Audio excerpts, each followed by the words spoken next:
Welcome back to BYoungMinistry.com, to another blog and to another podcast. Welcome to those who access the podcast through Apple Podcasts, Rumble, Spotify, and YouTube. Today we continue in our study of the book of Genesis. We're in chapter 40, verses 1 through 4, which reads, "It came to pass after these things that the butler and the baker of the king of Egypt offended their lord, the king of Egypt. And Pharaoh was angry with his two officers, the chief butler and the chief baker. So he put them in custody in the house of the captain of the guard, in the prison, the place where Joseph was confined. And the captain of the guard charged Joseph with them, and he served them, so they were in custody for a while." That's Genesis chapter 40, verses 1 through 4. Today we transition into our study of Genesis chapter 40, where Joseph is in prison. This whole chapter is a single story, and though being long, it must be considered in its context. Today's passage gives us a glimpse of how Joseph's release from prison came about, but it won't be realized in today's study. At this point in his life, Joseph was holding on to the promises that God had given him. The events of this story, though, came together to ensure that his release would happen in the near future. God works in all places, but his best work is most often done in the most woeful of places.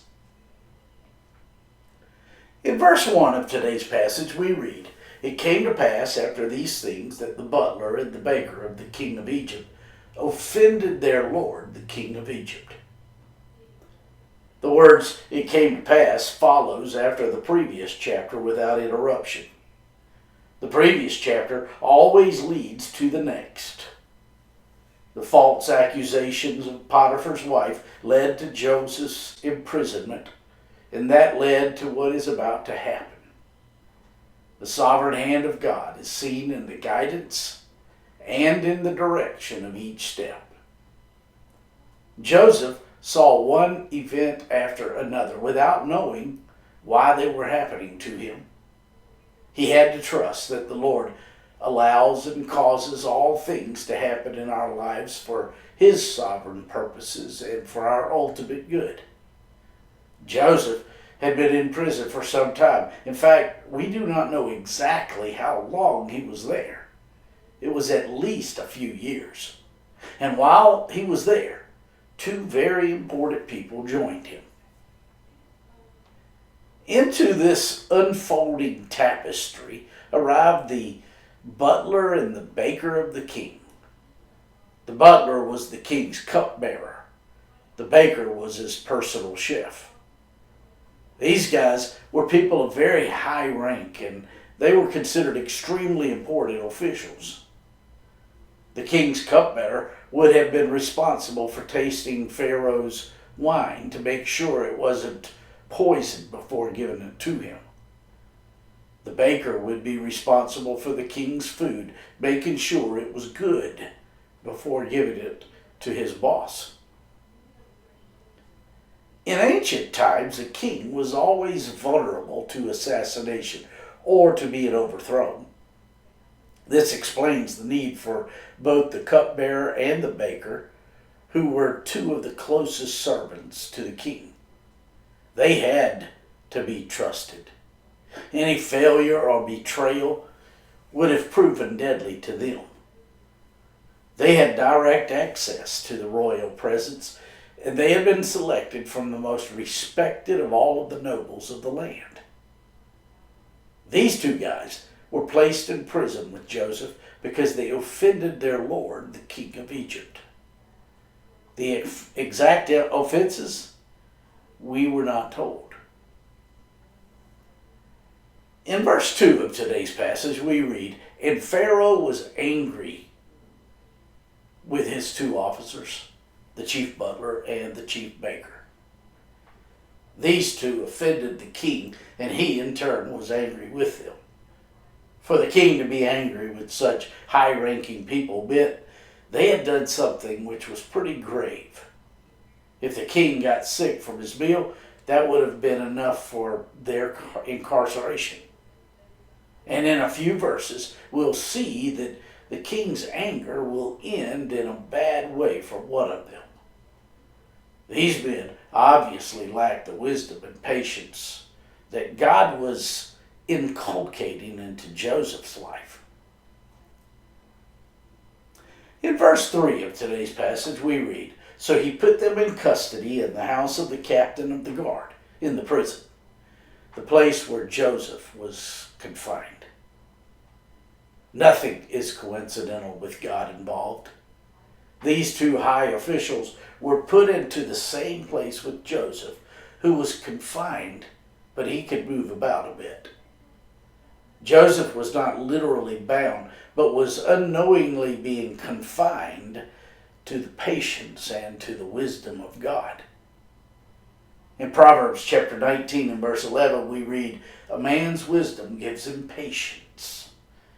It is to his glory to overlook an offense." Within the next few years, this verse would be clearly borne out in the life of Joseph. In verse 4 of today's passage, we read, "And the captain of the guard charged Joseph with them, and he served them. So they were in custody for a while." From Potiphar to servants to the king, Joseph always seemed to find himself in the vicinity of power. This was the setting of Joseph's waiting.